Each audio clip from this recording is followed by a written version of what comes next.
रफ्तार न्यूज में एक बार फिर आपका स्वागत है। उत्तर प्रदेश देवरिया जनपद भटानी क्षेत्र के वीर बहादुर मेमोरियल महाविद्यालय में की गई प्रेस वार्ता के दौरान समाजवादी पार्टी के जिला अध्यक्ष डॉक्टर दलीप यादव ने सत्तारूढ़ भाजपा दल के द्वारा प्रशासन के माध्यम से पूरे ब्लॉक प्रमुख रमाशंकर यादव के बारे में मीडिया को किया संबोधित। और इस बार रमाशंकर यादव भटानी ब्लॉक में ब्लॉक प्रमुख की तैयारी में लगे हुए हैं, लेकिन मैदान में और भी प्रत्याशी हैं। इनका सत्ता दल के लोगों से उनके साथ भेदभाव रहते हैं। जिला अध्यक्ष डॉक्टर दलीप यादव का कहना है कि हम अपनी पार्टी के नेताओं से बैठकर बातचीत करेंगे।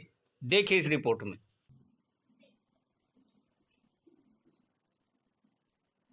जिस दिन सर एक गाड़ी पकड़ी गई थी प्रमुख जी की, जिसमें उनके भाई जो ग्राम प्रधान नवनिर्वाचित हुए हैं उनके बंद कर दिया गया था कोविड-19 के केस में, जबकि उसमें 3 ही लोग बैठे हुए थे। सर गलत होता तो थानेदार महोदय उस पैसे को जब्त करते, लेकिन पैसा सही था, उनके बिजनेस का था, उन्होंने पेपर दिखाया और उन्होंने छोड़ा।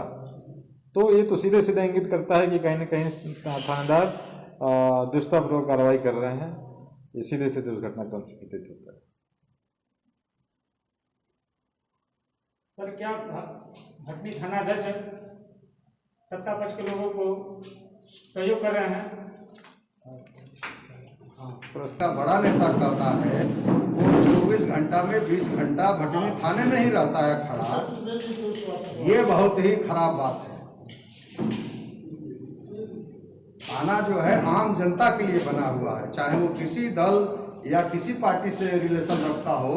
आम आदमी के लिए थाना बना है, आम आदमी की हिफाजत के लिए थाना बना है। लेकिन एक व्यक्ति दिन भर में 10 बार थाना अध्यक्ष से मिलने या थाने में जा रहा है, इसका क्या मतलब है? ये हम कहना चाहते हैं।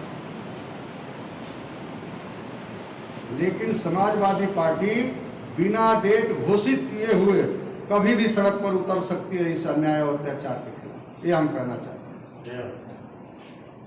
अभी सुनने को मिला है सर कि अभी कि ये लोग पर्चा खरीदने नहीं देंगे, इसका क्या पता चलेगा? ये देश लोकतांत्रिक है और किसी लोकतंत्र में किसी को किसी का पर्चा खरीदने से रोकने का अधिकार नहीं है।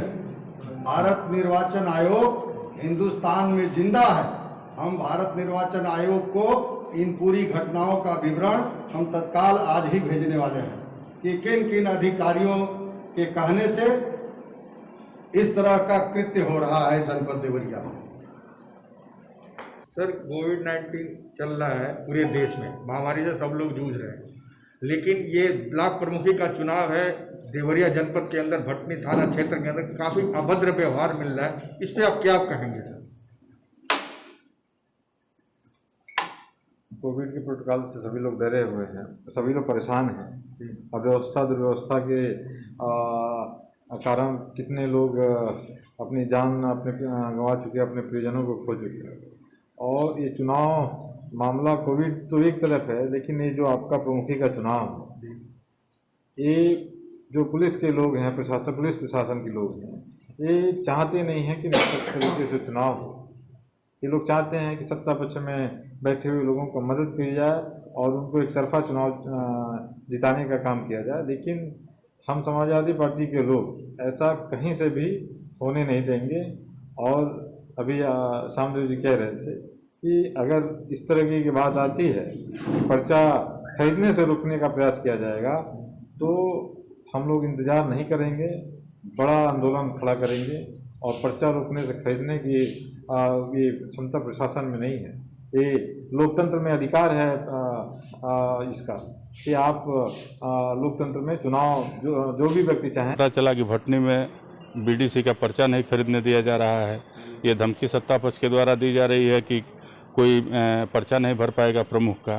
तो ये लोकतंत्र की हत्या है और इस सरकार में लोकतंत्र और संविधान दोनों खतरे में। हम बहुत उम्मीद इस सरकार से नहीं करते, लेकिन भटनी के सवाल पे या समाजवादी पार्टी जनपद देवरिया में किसी जगह पे भी अगर लोकतंत्र की हत्या होगी, हमारे कार्यकर्ताओं के साथ अन्याय होगा, तो समाजवादी पार्टी सड़क पे उतरेगी।